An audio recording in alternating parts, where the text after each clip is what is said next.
Architecture is technical. Architecture is art. Left brain, right brain. But architecture also contains a series of experiences and feelings wrapped up in life, beauty, and being. And all contained in the man-made and natural spaces that we inhabit. When I was a child in the architectural world, I was drawn to the pure technical and the pure artistic. But I've learned to love these experiences created by this process. And so, now I have these questions when I design. How am I influenced by the whole world around me, and how does what I do affect this world? How does what I do affect the people and their things that inhabit it? From the obvious and substantial to the smallest and seemingly inconsequential. I'll start with the everyday, the mundane. I'll use my own environment because that's what I know, and that's what I've helped to create as an architect. This is the inner world of my life, and for my family, this is where I live. It gives me a deep sense of well-being. Normally, just family and friends experience it. It is a private space for just a few creatures and invited guests. But to feel accommodating and expansive, this environment must be permeable as well as private, taking in much of a view of the outside as possible, close in and far away. This makes me feel accommodated. I'm in a space that I can reset my life and interact with my family, a place where I may feel whole again, a place where I can get a feeling of luxury, abundant accommodation, and beauty. Everyone should have that deep sense of well-being about where they live and all other places that they inhabit. That's part of what makes it architecture. Here's a few things I look at making these kinds of places. First, create a truly interior world. The outside intrusions are controllable by filtering sound coming in or going out. Sightlines in and out are framed or blocked.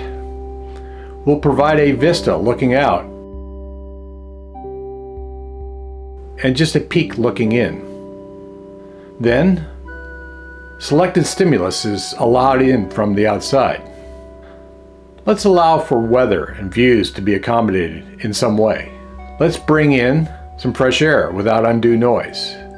And let's make an outdoor place that is easily accessed. These are the basics to what special place I think everyone should have. Let's add one more finishing touch.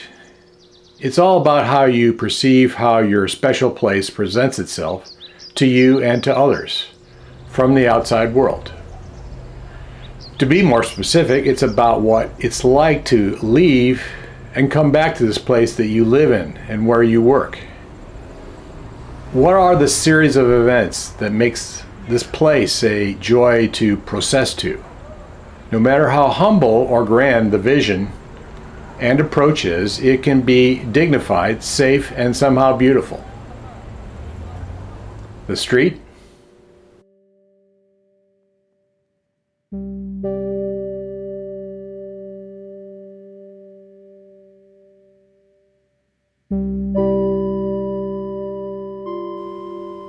The building you live in.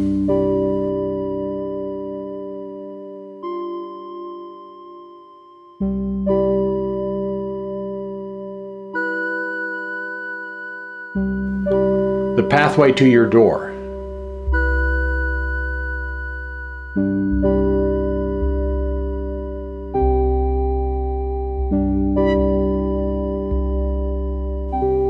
And finally, the door itself.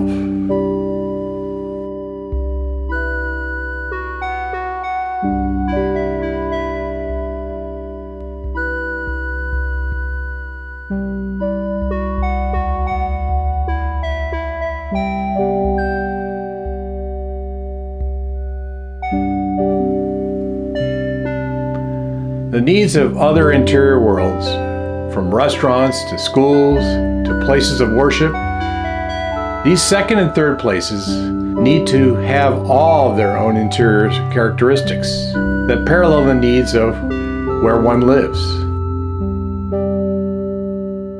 These characteristics must be accommodated in the interior worlds of all of our buildings, our architecture, no matter the budget. As a designer, how do I translate these experiences to the physical design of these places?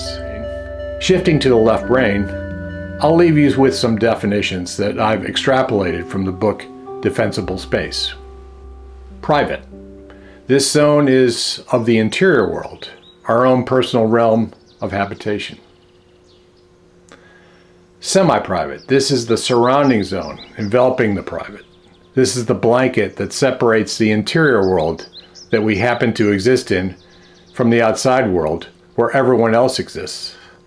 This is a zone that allows a lot of the great things to happen within the interior world. The luxury in the midst of the hubbub. This way of thinking is elemental to making places that allow for people to live and to thrive. They're absolutely integral to creating good building that supports a good life. Designing an accommodating interior world is an integral part of the architecture that I practice. I believe that this is absolutely a key component to any place we create, especially where we live.